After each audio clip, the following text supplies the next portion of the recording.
Today I'm going to show you how to make a duct tape pizza costume.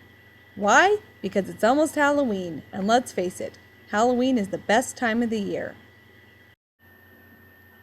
I laid out a 24-inch by 36-inch piece of red fabric that was backed in tan before I started this video. I'm going to cut out the shape of my pizza slice by first finding the center of the 24-inch side. Then I'm going to draw a line to the opposite corner with a dry erase crayon.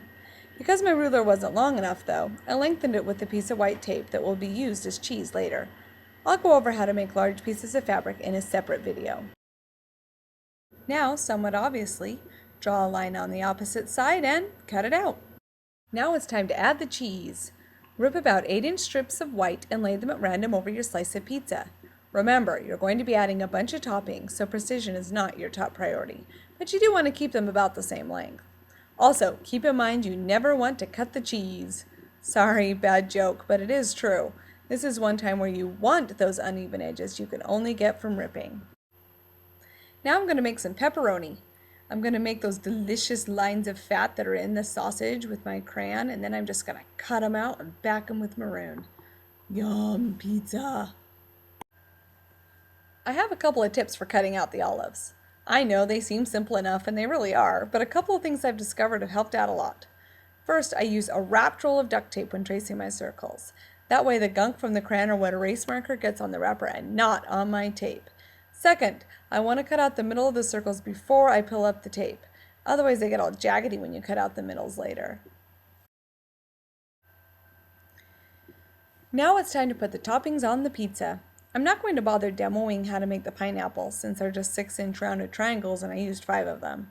Oops, I guess I forgot to tell you that the pepperonis are 8-inch rounds and that you need 3 of them for each side of the pizza. There are 7 olives, and I'll put more details on the layout on the blog to make it easier and to take up a little less time in the video. If you're adding completely optional snaps, the cap should be placed 4 inches from the top of just one of the pizza slices and 10 inches apart, centered. Next, I'm going to take a piece of foam pipe insulation that I picked up at the hardware store for about $1 and cut it to the width of my pizza. This is going to be my crust. The nice thing about this product is that it has adhesive built right in. All I have to do is open it up, peel off the plastic, and smash it on the edge of my pizza, being careful not to stick it to itself. We'll be covering the whole thing with tan tape, so don't stress about it being super secure. It just needs to stay in place long enough to get it covered. Starting in the center, take about an 8-inch piece of tan tape and wrap it carefully around the foam, securing it to the back. Continue all the way across until all of the foam is covered with tan. Now take a 26-inch or so piece of tan and make a squiggly line close to the top edge so that it looks like crust. Lay it on the edge of the crust to hide the jagged tan lines and give it a polished look.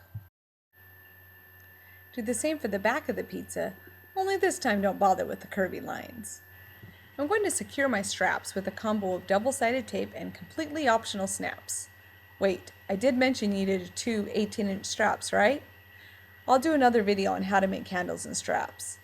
Just tape them on, secure them with a second layer of tape, add your scraps to your Ducko ball, and you are done.